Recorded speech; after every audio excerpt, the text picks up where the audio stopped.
We are studying physical methods for characterizing solids, and we have studied one method, XRD analysis, for characterization of solids.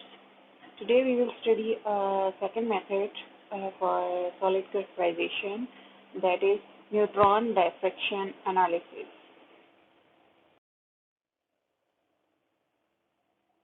Crystal structure published in literature have been solved using X-ray diffraction. The crystal structure information which we get from the books, from the literature, this crystal structure is solved by using X-ray diffraction analysis. Mostly, X-ray diffraction analysis is commonly used technique for crystalline structure determination.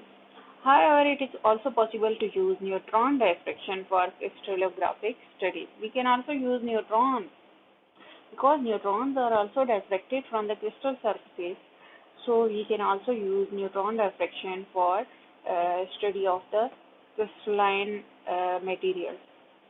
It is a much less commonly used technique because very few sources of neutron are available. We have this de Broglie equation, and de Broglie equation is lambda is equal to h divided by momentum. And this de Broglie equation shows that particles which have a momentum have also wave-like properties. So the neutron is a particle. It has also wave-like properties. The de Broglie relationship states that any beam of moving particle will display wave-like properties.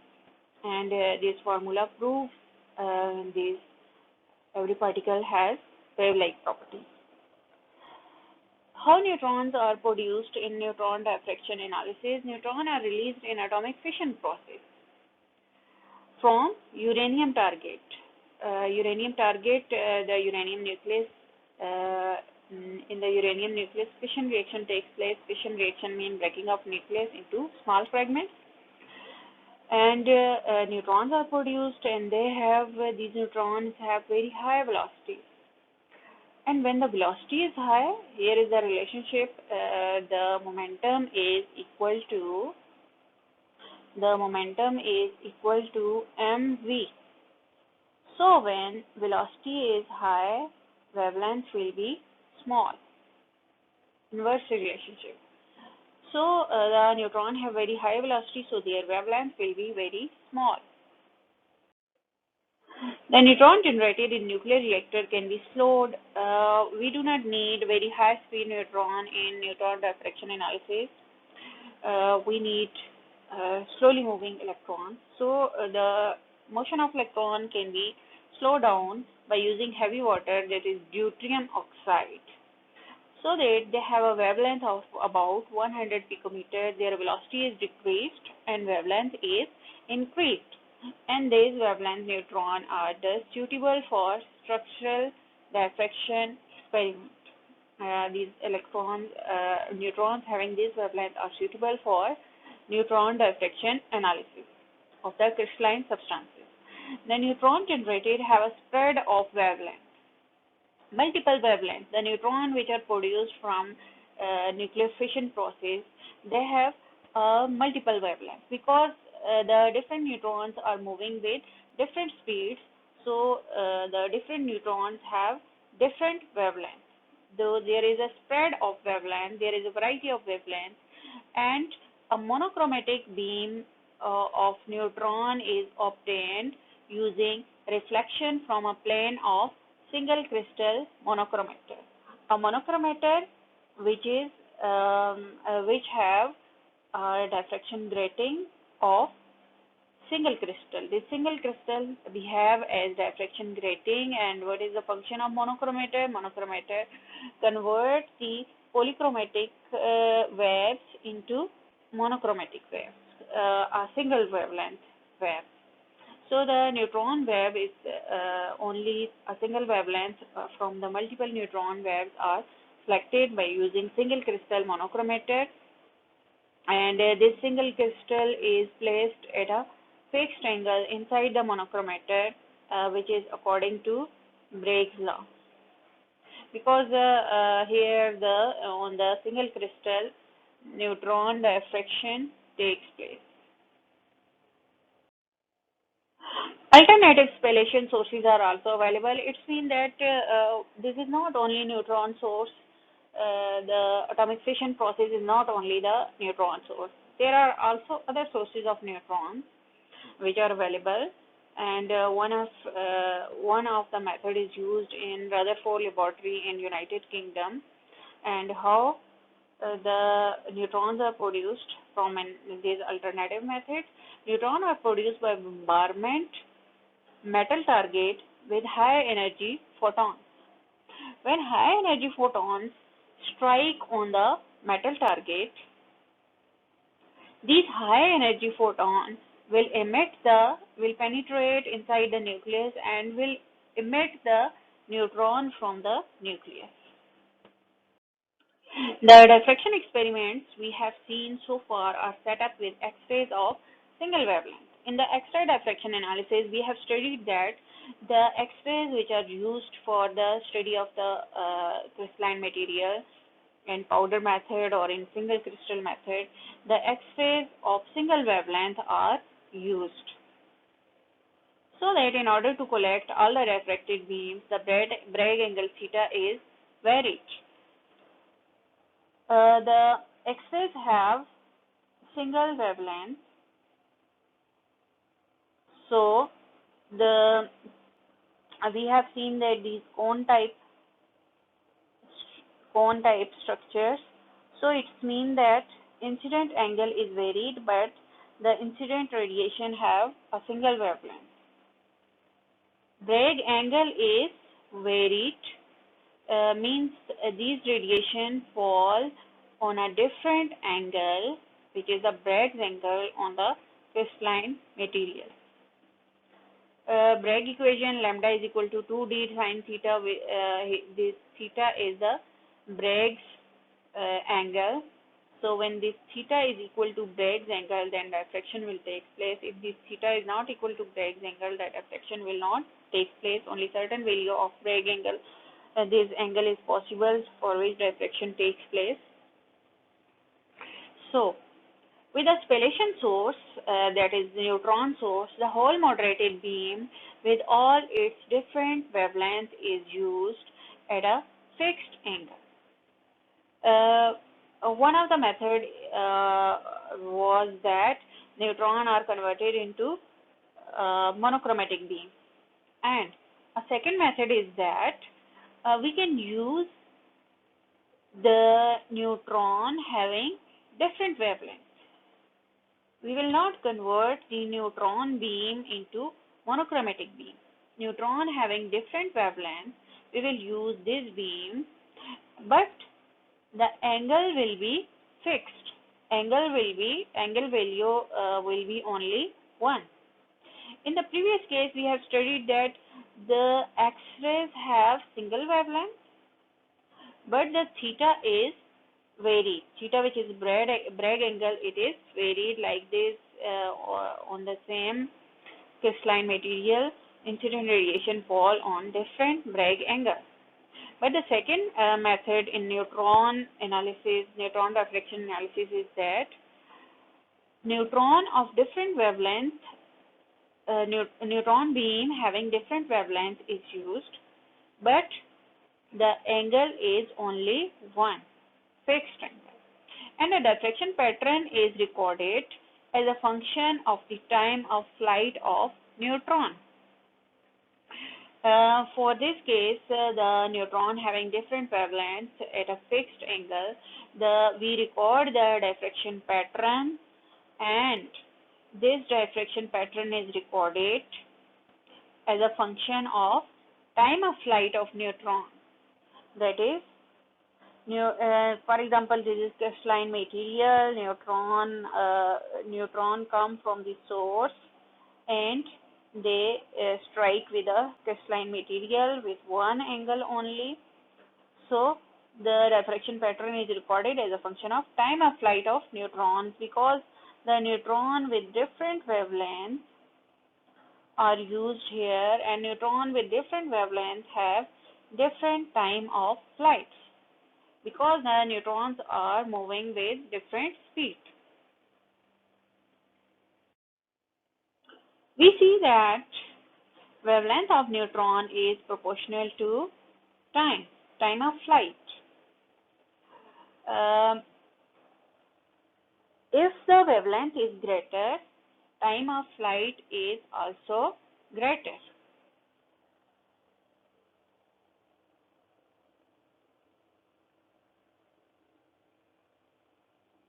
Here in this case, the wavelength is greater, the time of flight is also greater.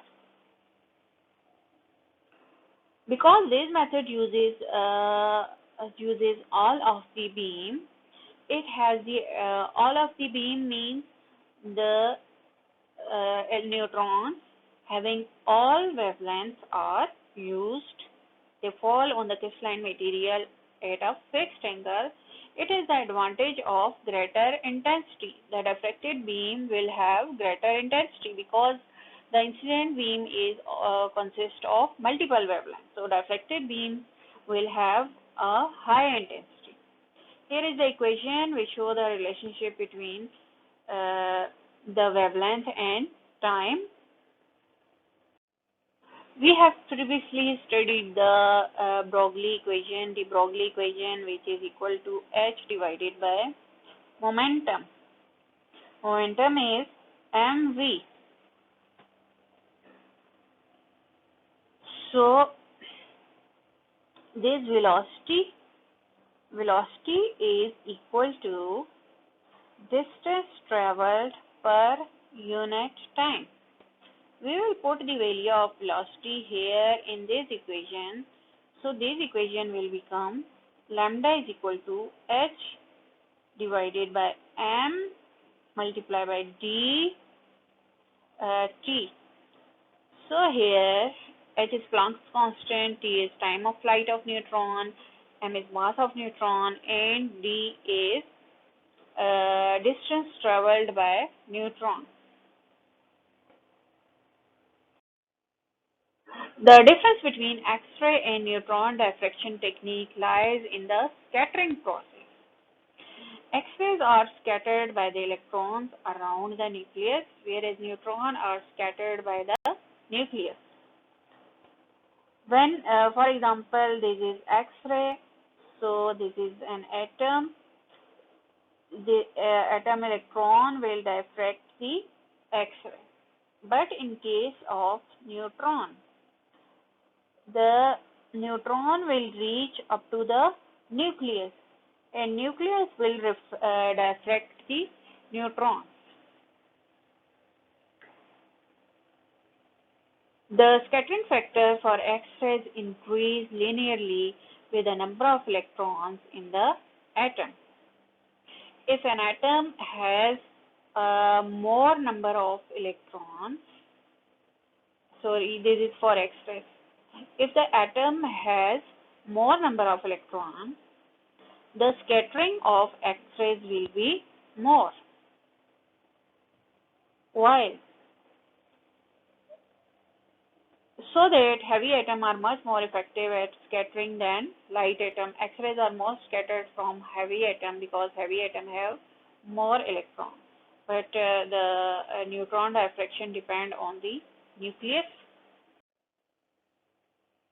However, because of the size of the atom relative to the wavelength of X-rays, the scattering from different parts of cloud is not always in phase.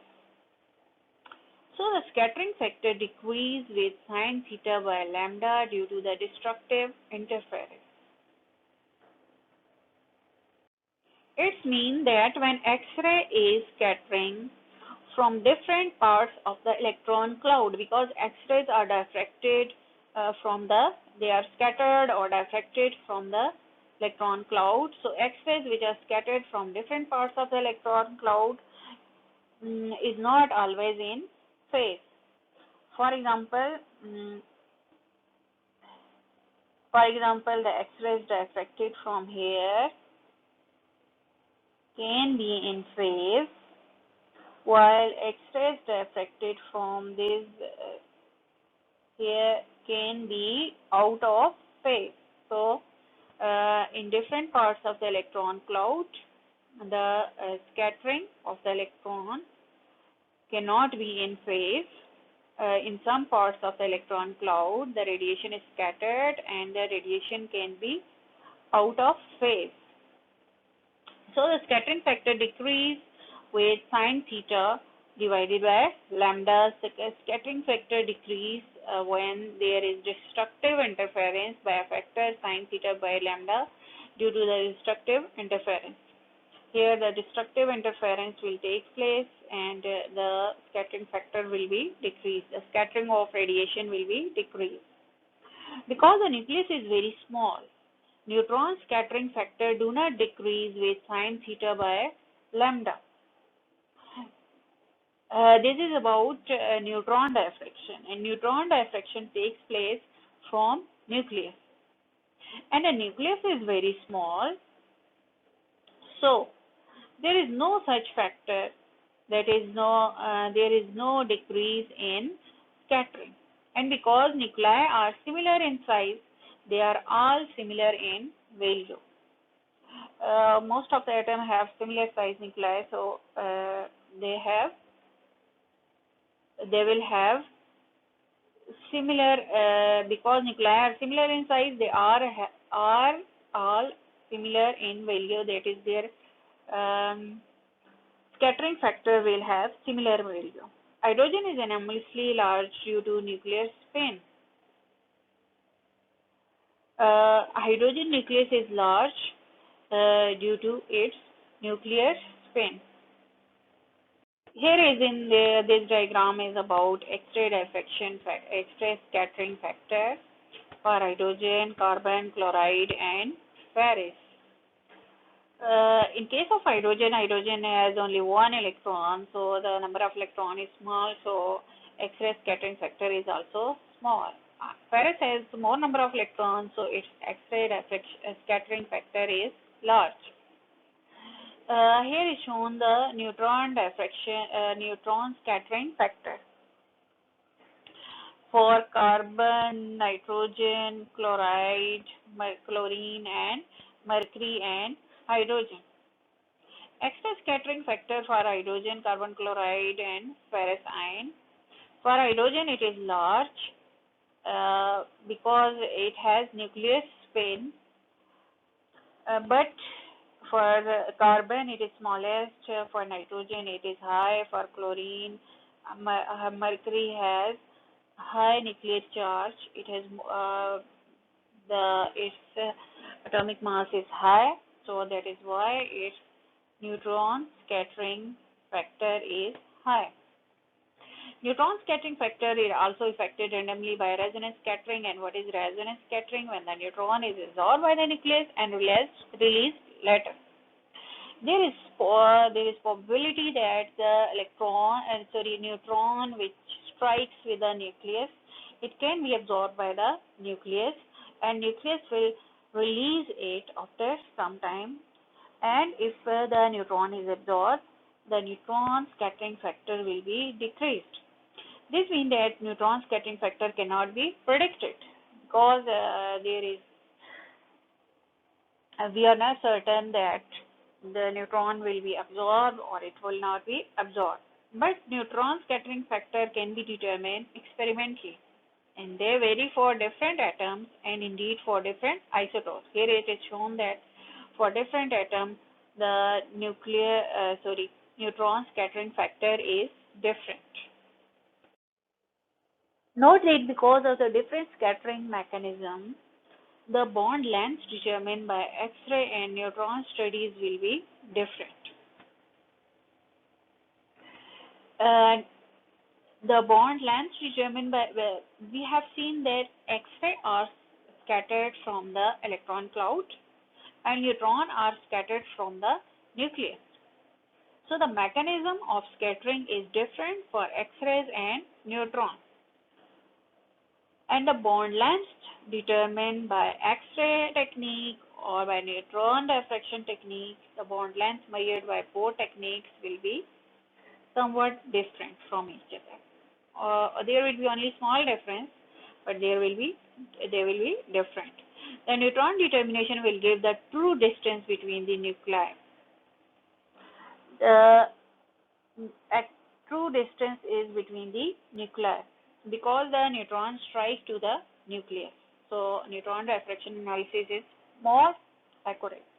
And X-ray values are distorted by the size of electron cloud and so are shorter.